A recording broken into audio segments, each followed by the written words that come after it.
All right. So, big project here. Gonna do a haunted house. Hopefully this is interesting to watch. Buckle in, because it's gonna be a long set of videos. And I'll get into it. Hope you enjoy. If you made it this far, thanks for watching all these.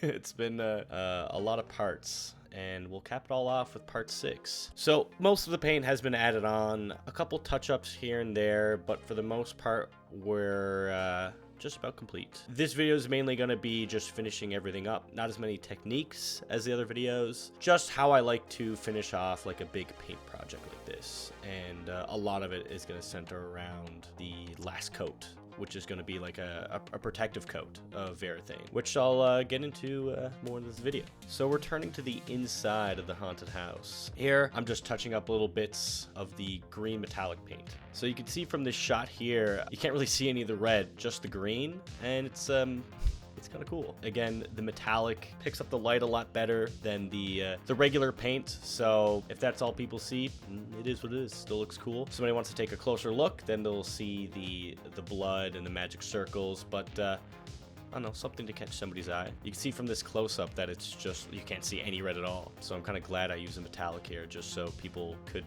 get a hint that there is something there. And just a final turnaround, you can see the front. Bats are highlighted, ghosts are highlighted, and the tendrils really turned out quite nicely. I'm just trying to move it here so the camera gets the full shot. I was kind of guessing when I did this. So it's time to clean up my mess. So now it's time for the Varathane, or the outer coat, whatever you want to call it. First, I'm starting with soapy water. That's important for any kind of Varathane work.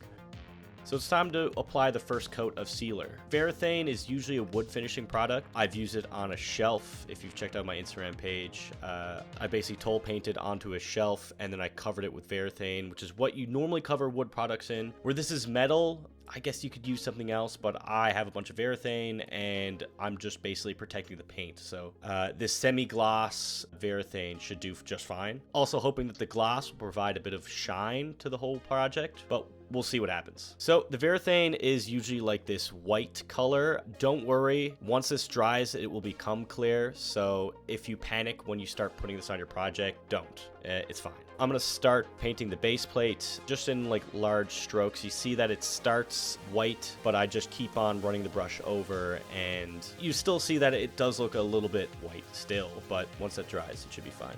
So rather than just painting the base plate or the tower first, I'm just painting whatever is in front of me. This is just a light overcoat of everything, so it doesn't matter what I start with, just as long as I get at least a bit of Varathane on everything, because I want to protect this paint job. To explain the soapy water, I usually use a large brush. After applying the coat, I usually have to clean the brush right away, because once this Varathane dries, it will mess up your brush if you don't properly clean it, then dry it. So I kind of use a separate soapy water pot because I don't want to get it into my main brush cleaning tub, I guess that's what you call it. From the camera angle here, you can see that the tower roof is a bit shiny. That means there's Varathane there. Use that as a rule of thumb for your entire project. This is a good angle, but if you're directly looking at a surface, you won't really see that. So you're gonna have to keep your head on a constant swivel or angle just to make sure you've covered a certain area. So it's a good idea just to keep a good angle of the light.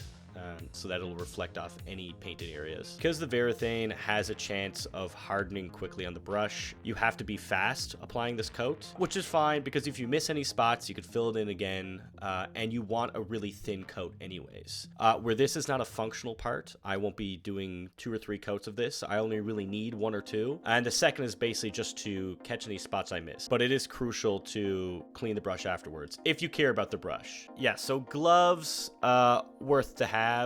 Again, you don't really want to get this drying on your fingers. Another thing that won't kill you, but it's probably best to be avoided. Nobody wants any unnecessary chemicals on their hands. So now I'm just painting around the bat here. I'm just trying to get the brush on every like nook and cranny I could think of. I probably will miss spots, but as long as most of it is covered, it'll be good. Again, if something chips off, I can always repaint it. It's just kind of a pain. Once this dries, the opaque Varathane is fairly clear. I'm using a semi-gloss here, so there will be a shine, which is what I want, but that's kind of personal preference. And again, don't paint too thickly. You want to avoid streaks and other clumps of Varathane. So if you notice, like, an overly white part, just give that a quick brush and just spread that out a bit. If you really got desperate and you notice that a thicker area dried and it's kind of ruining your paint job, you could sand it down if you really wanted to.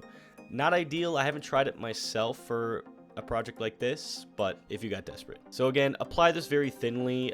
Just only put a moderate amount on your brush at one time.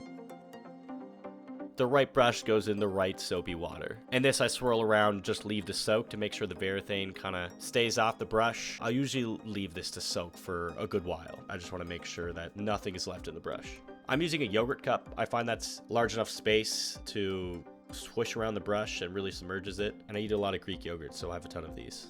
Also, make sure your can of Varathane is sealed, especially when it's in this paint can, because if you obviously leave it out exposed to the air, it will harden and become useless. And there you have it. First coat of Varathane on. I might do another one just to cover up any lost spots. Hopefully that works out. So by the time I was done coating the entire thing, it actually dried much quicker than I thought. So not long after I close the Varathane, I'm opening it again and doing another coat.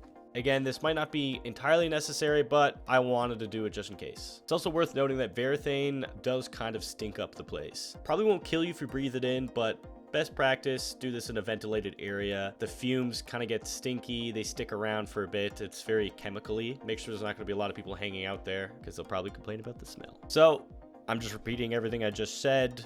Thin coat for Varathane. Try to cover any area that isn't shiny and try not to breathe too much of it in. That's it. And then we're done. So here's the finished product. I'm just going to do a little turn around here. Look at the magic circles. Let it catch the light. The magic door. Another magic circle. Blood trails. Concrete floor. Then an outside shot, giving a good view of the tendrils, bats, ghosts, grass, the gold outlines. Yeah. So again, thank you for watching. I hope you guys learned a couple things, or at least it was enjoyable to watch. And I'll probably do more stuff like this. Might be a while till I do a non-D&D thing, because I have a lot of ideas, and a lot of them are D&D related, or tabletop RPG related, to be general about it. Anyways, thanks for watching. I really appreciate it. Cheers.